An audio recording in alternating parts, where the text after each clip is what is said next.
Assalamualaikum dan salam Sarawakku sayang, bersama saya Lia Amira Anorigos. Tumpuan berita, Kerajaan Sarawak kini menunggu keputusan Kementerian Pengangkutan Malaysia MOT untuk mendapatkan lesen bagi menubuhkan sebuah syarikat penerbangan butik milik Sarawak. Menurut Premier Sarawak Datuk Patinggi Tan Sri Dr. Abang Abdul Rahman Zohari Tun Datuk Abang Upeng, perihal pengoperasian syarikat tersebut kini lebih kurang telah ditetapkan.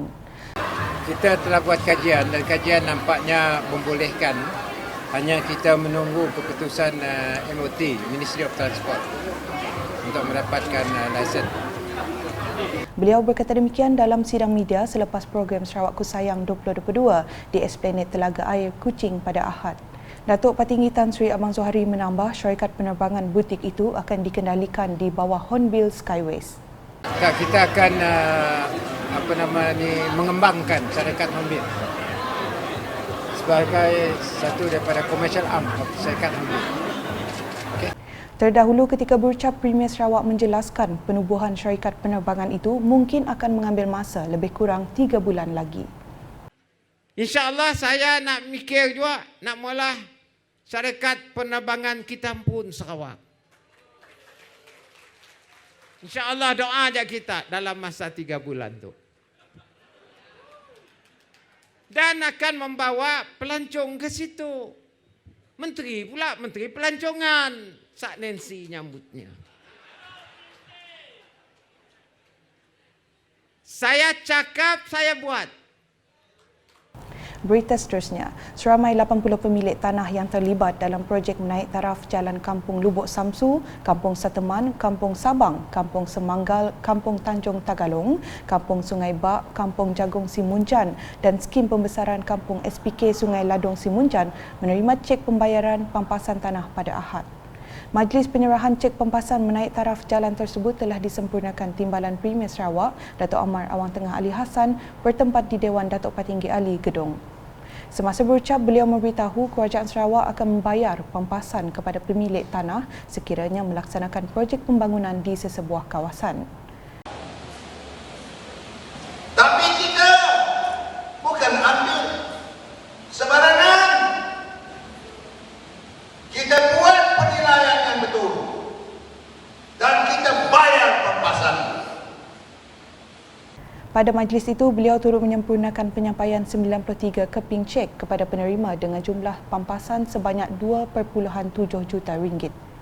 Sementara itu, menurut penguasa tanah dan survey bahagian Samarahan Mona Lisa Ismail, bagi projek menaik taraf jalan kampung melibatkan seramai 54 orang penerima dengan 26 keping cek dengan jumlah pampasan sebanyak 1.3 juta ringgit. Manakala bagi projek skim pembesaran Kampung SPK Sungai Ladong Sebuyau, Kerajaan Sarawak telah membelanjakan lebih kurang RM418,436.70 kepada 26 penerima bersamaan dengan 26 keping cek untuk pampasan bagi penduduk yang terlibat dengan projek itu. Selepas program tersebut, Datuk Amar Awang Tengah telah melakukan walkabout ke tapak projek Anjung Pembangunan Usahawan Gedong.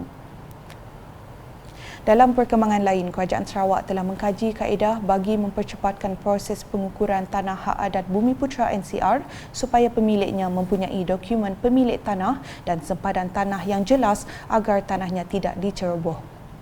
Timbalan Premier Sarawak Datuk Amar Awang Tengah Ali Hassan berkata, setakat 31 Oktober 2022, Jabatan Tanah dan Survey Sarawak JTS telah berjaya mengukur sebanyak 58,606 lot individu yang melibatkan kawasan seluas 74,181 hektar atau 183,305 ekar.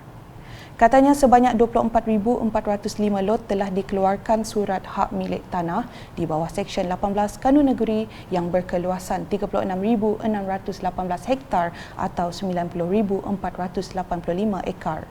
Ini katanya termasuk 50 surat hak milik tanah Seksyen 18 KTN bagi kawasan Entebu Selambung Mutun yang akan diserah kepada 39 orang penerima.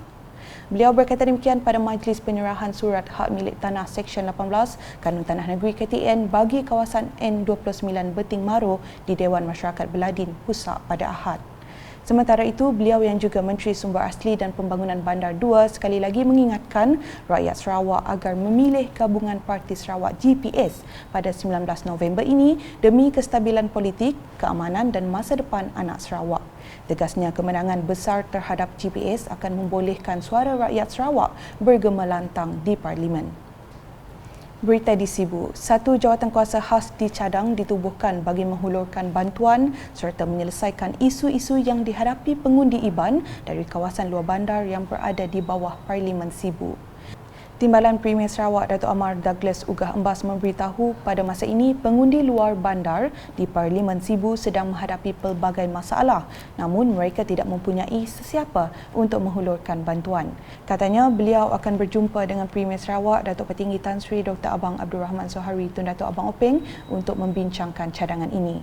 Ujarnya lagi buat masa ini ia akan dinamakan sebagai Jawatankuasa Parti Pesaka Bumiputera Bersatu PBB Bawang Asan. Datuk Amar Douglas Ugah berkata demikian selepas menghadiri satu sesi perjumpaan bersama masyarakat di Rumah Salim Unang Sungai Rasau di Sibu pada Ahad. Sementara itu, beliau menyeru pengundi luar bandar di Parlimen Sibu untuk memberikan sokongan kepada calon gabungan Parti Sarawak GPS Clarence Ting dalam PRU 15 ini bagi membolehkannya menjadi perantara antara masyarakat di situ dengan kerajaan. Berita berikutnya, Kerajaan Sarawak masih mempertimbangkan untuk mengumumkan cuti pada 18 November ini. Calon gabungan Parti Sarawak GPS Parlimen Petrajaya, Datuk Seri Fadilah Yusof ketika ditanya mengenai perkara tersebut berkata, beliau menyokong apa sahaja keputusan yang akan diambil berkaitan perkara tersebut. Saya menyokong untuk kemudahan terutamanya mereka yang terpaksa balik kawasan jauh. Kalau tidak diberi sepenuh hari pun setengah hari, sekurang-kurangnya mereka boleh bergerak untuk balik ke kawasan mereka mengundi. Beliau berkata demikian ketika ditemui media dalam majlis perasmian gelanggang futsal Dewan Serbaguna Taman Malihah pada Ahad. Namun pada masa yang sama jelasnya Premier Sarawak Datuk Petinggi Tan Sri Dr. Abang Abdul Rahman Zohari Tun Datuk Abang Openg terpaksa mempertimbangkan keputusan itu bukan sahaja kepada pengundi, malah kepada sektor perkhidmatan, sektor perniagaan dan sebagainya. Tapi pada masa sama, saya kira Premier akan terpaksa mempertimbangkan bukan sahaja kepada pengundi, tapi juga pada sektor perkhidmatan, sektor bisnes dan sebagainya. Kalau diumumkan cuti, sudah tentu akan memberi kesan sampingan pada industri yang memberi perkhidmatan juga pada rakyat kita lah. Jadi sebab itu perkara itu kena diperincikan. Tapi apapun keputusan, saya memang menyokong. Beliau sebelum itu telah menghadiri program kejohanan futsal tertutup Piala Datuk Seri Fadilah Yusof dan Fazrudin 2022, anjuran bersama Jawatankuasa Kemajuan dan Keselamatan Kampung JKKK dan kawasan rukun tetangga KRT Taman Alamanda Indah dan Taman Malihah. Manakala masyarakat Lubuk Antu diseru agar memastikan kerusi parlimen itu dimenangi gabungan Parti Sarawak GPS dalam pilihan raya umum ke-15 ini. Ketua Pemuda Parti Pesaka Bumiputera Bersatu PBB merangkap Ahli Dewan Undangan Negeri Adun Serembu Miro Simoh berkata ia adalah supaya kawasan tersebut tidak ketinggalan dalam arus pembangunan sekaligus memberi manfaat kepada masyarakat setempat. Oleh itu katanya para pengundi harus bersama memberikan sokongan padu kepada GPS untuk mengambil balik kerusi Lubuk Antu demi menjamin masa depan terutamanya bagi generasi muda. Beliau berkata demikian ketika menghadiri sebuah program santai bersama pemuda GPS di rumah ex-Abil Lawang Tinting Lalang di Lubuk Antu pada Sabtu. Sementara itu, calon GPS Parlimen Lubuk Antu Roy Angau Gingkoi turut memohon agar para pengundi turut serta dalam menyokong perjuangan beliau untuk mendapatkan pembangunan di kawasan itu. Katanya kemenangan beliau nanti akan menjadi kemenangan bersama masyarakat tempatan di Parlimen Lubuk Antu yang masih memerlukan kemudahan asas. Selanjutnya, Karnival Barangan Malaysia KBM 2022 terus mendapat sokongan daripada pengusaha-pengusaha barangan tempatan dan juga para pengunjung. Menteri Perdagangan Dalam Negeri dan Hal Ehwal Pengguna Datuk Seri Alexander Nantalinggi berkata, KBM 2022 juga merupakan usaha kerajaan bagi menggalak penyertaan usahawan secara inklusif dalam mencapai objektif iaitu untuk meningkatkan semangat patriotisme terhadap barangan buatan serta produk keluaran Malaysia.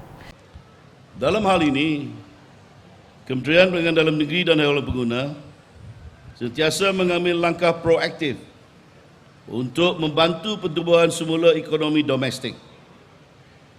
Dan antara usaha yang dilaksanakan adalah dengan memperkenalkan Karnival Barangan Malaysia 2022 ataupun KBM 2022.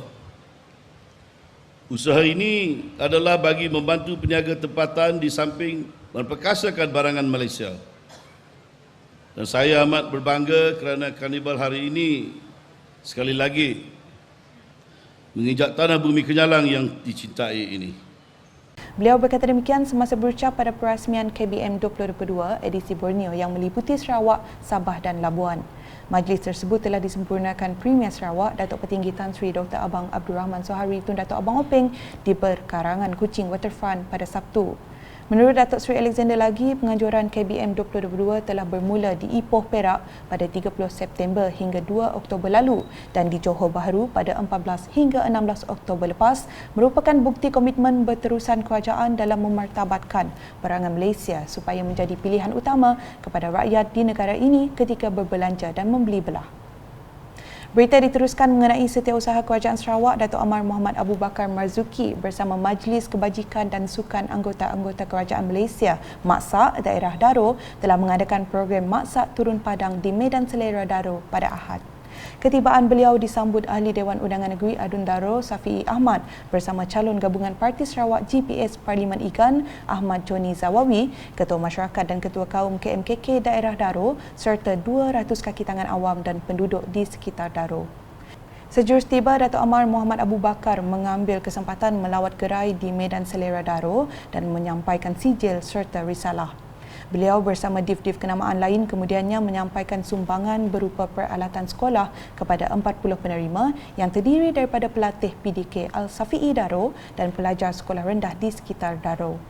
MAKSAK Daro bersama isteri Setiausaha Kerajaan Sarawak Datin Amar Baduyah Bujang turut mengambil kesempatan menziarahi salah seorang ahli MAKSAK yang menghidap penyakit strok di kediaman beliau di Kampung Sokmatu. Sekian edisi Tengah Hari bersama saya Lia Amira. Berita lebih lanjut boleh didapati di semua platform media sosial UKAS termasuk portal ukas.sarawak.gov.my dan UKAS Channel di YouTube. #Menyebar Fakta. Salam UKAS.